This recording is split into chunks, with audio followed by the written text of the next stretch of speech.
esto ya lo definimos ayer, sustancias es aquello que comparte mismas propiedades físicas y químicas, no van a... Hay esto de las mezclas no van a cambiar sus componentes o estructura química, se van a quedar de la misma manera.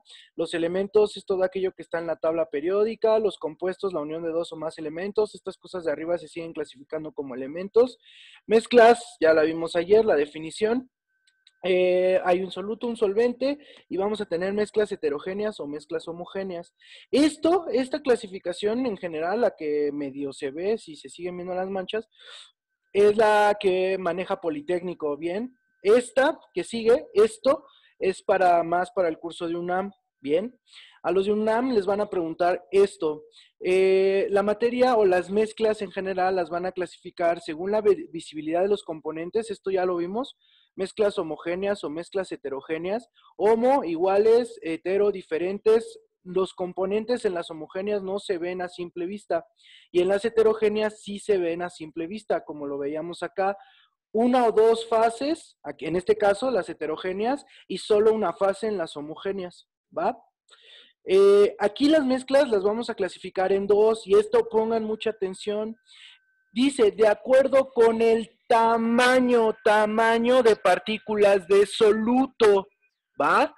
Y aquí es la cantidad de soluto disuelto, ¿bien? Una es el tamaño que tienen las partículas del soluto y otra la cantidad de soluto que se disuelve, ¿bien? Repito, una es el tamaño y otra la cantidad. De acuerdo con el tamaño vamos a tener tres mezclas, soluciones, coloides y suspensiones. En este caso, como viene acá, miren, en una disolución el tamaño de las partículas son muy pequeñas. En una coloide el tamaño ya aumenta. Y en una suspensión prácticamente los solutos son muy grandes. Bien, es por tamaño, de acuerdo al tamaño de las partículas del soluto. Entonces vamos a tener soluciones, solutos muy pequeños, coloides y suspensiones. Bien, yo en clase siempre se los decía, ¿no? De alguna manera tenemos en cantidades o en proporciones, ¿no? Mayor cantidad de solventes, menor cantidad de solutos, más o menos la misma cantidad, y mayor cantidad en este caso de solutos que de solventes, pero repito, es por tamaño. Bien, una característica de las coloides es esto, el famoso efecto Tyndall, este que está acá. El efecto Tyndall es un efecto óptico o un efecto de luz, que cuando yo hago pasar un aro de luz puedo ver las partículas que están en ese soluto o en esa mezcla. Ejemplo, el aire es una mezcla, siempre se los he dicho. En este caso, cuando pasa un haz de luz, nosotros podemos ver, esto creo que se le llama las motas de polvo o motes de polvo. No te emociones, Tony, es motes de polvo, no motas o motas de polvo, no otra cosa, ¿va? Bien, y cuando nosotros decimos que es una coloides, cuando es efecto positivo o tiene un efecto positivo Tyndall o Tyndall positivo, es decir, el tamaño de las partículas son visibles, ¿no? Cuando le hacemos pasar un haz de luz por el tamaño de las partículas. De hecho, pues, ya leyendo un poco más, las suspensiones también suelen ser positivas al efecto Tyndall, pero ojo, común, las que siempre te va a dar ese efecto Tyndall son las coloides. Y un ejemplo coloide que se lo tienen que saber es la niebla. Bien, entonces, ahora, por cantidad de soluto disuelto, es decir, ¿qué tanto este soluto voy a disolver o el soluto tiene la capacidad, el solvente tiene la capacidad de disolver? Entonces, como viene aquí, vamos a ir de las diluidas a las concentradas y entonces va a ir, si yo tengo menor proporción de soluto disuelto, van a ser mezclas diluidas. Si ya o agrego más concentración de solutos, van a ser concentradas. Bien, una característica, bueno, se las doy y ahorita les voy diciendo las características. Después de una concentrada va a venir una saturada y después las sobresaturadas. ¿Qué quiere decir esto? ¿Qué diferencia tiene una y otra? Aquí las diluidas prácticamente, y hay estas también, las disoluciones, como las mezclas diluidas, ambas suelen ser homogéneas. ¿Por qué? Porque la cantidad de solutos se disuelve perfectamente en los solventes. Bien, tanto las diluidas como las disoluciones, estas también se conocen como soluciones. Bien, son o suelen ser mezclas homogéneas, son preguntas de examen para los dos cursos o los tres o no sé, porque por ahí vi que hoy se conectaron de UAM y de UAM. Este, bien, entonces chéquense. Te van a preguntar un ejemplo de la que puede venir en UNAMES, unas soluciones y tú te quedas de así de verga, ¿no? Pues nada, una disolución o una solución suele ser una mezcla homogénea. Así de pitera viene la pregunta, ¿va? Luego, estas, ¿no? Las diluidas también suelen ser mezclas homogéneas porque la cantidad de solutos son muy pequeños a la cantidad de solventes. De hecho, recuerden, para que una mezcla o la gran cantidad de mezclas tienen mayor cantidad o deben de tener mayor cantidad de de solventes que de solutos. Algo así como, me voy a regresar a la parte de acá, es mayor cantidad de agua y menor cantidad de sal, es decir, mayor cantidad de solventes y menor cantidad de solutos. Bien, ahora esta parte. Ya entendimos más o menos esto, ¿no? ¿Cómo ahora vamos a diferenciar esta concentrada, saturada, sobresaturada? Una concentrada decimos que está casi en la misma proporción tanto la cantidad de solutos como de solventes, casi en mayor o en igual proporción. La característica de una concentrada es que puede seguir diluyendo solutos sin ningún problema. Ejemplo, el mar sería una mezcla concentrada. Tiene gran cantidad de soluto, en este caso la sal, pero puede seguir diluyendo sin ningún problema. Ahora, ¿cuál sería la concentración, una mezcla, perdón, saturada? Es cuando alcanza el grado máximo de disolución.